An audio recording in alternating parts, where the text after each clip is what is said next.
Hello दोस्तों, आज हम बीए पार्ट 3 के पॉलिटिकल साइंस में जवाहरलाल नेहरू के बारे में पढ़ेंगे।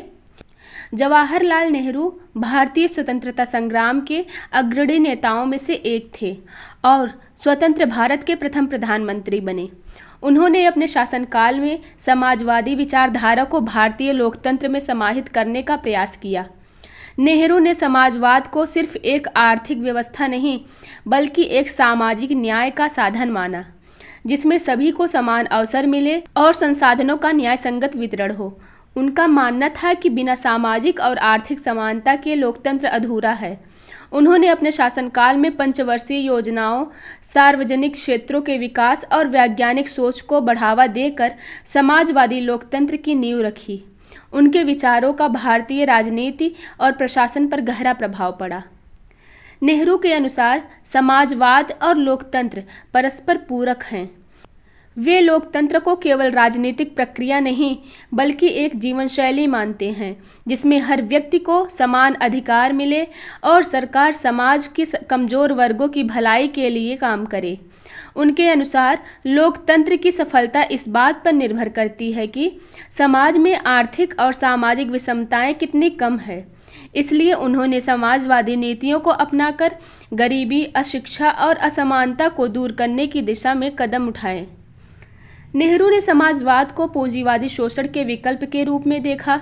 उनका मानना था कि भारत जैसे विकासशील देश में निजी पूंजीवाद और जमींदारी प्रथा के रहते सामाजिक असमानता बनी रहेगी, जिससे लोकतंत्र कमजोर होगा। इसलिए उन्होंने मिश्रित अर्थव्यवस्था की अवधारणा प्रस्तुत की, जिसमें राज्य के नियंत्रण में सार्वजनिक क्षेत्र और निजी क्षेत्र दोनों का संतुलन हो। नेहरू ने भारत में समाजवाद को लागू करने के लिए नियोजित अर्थव्यवस्था का समर्थन किया। 1951 में पहली पंचवर्षीय योजना लागू की गई, जिसमें कृषि और बुनियादी उद्योगों के विकास को प्राथमिकता दी गई। नेहरू ने बड़े उद्योगों और बुनियादी संरचना के विकास के लिए सार्वजनिक क्षेत्र को मजबूत किया। इसलिए उन्होंने स्टील, कोयला, रेलवे, बैंकिंग और भारी उद्योगों को सरकार के अधीन रखा ताकि पूंजीवादी एकाधिकार से बचा जा सके।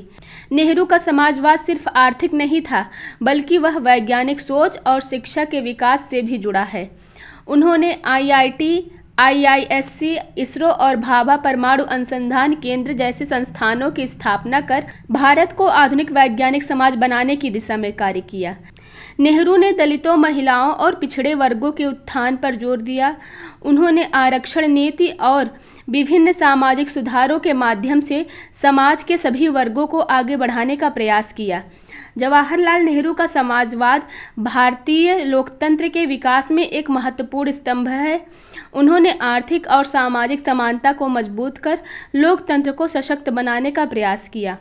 हालांकि उनकी नीतियों पर आलोचनाएं भी हुई हैं, लेकिन यह निर्विवाद है कि उन्होंने भारतीय लोकतंत्र को एक सामाजिक न्याय आधारित दिशा में आगे बढ़ाया।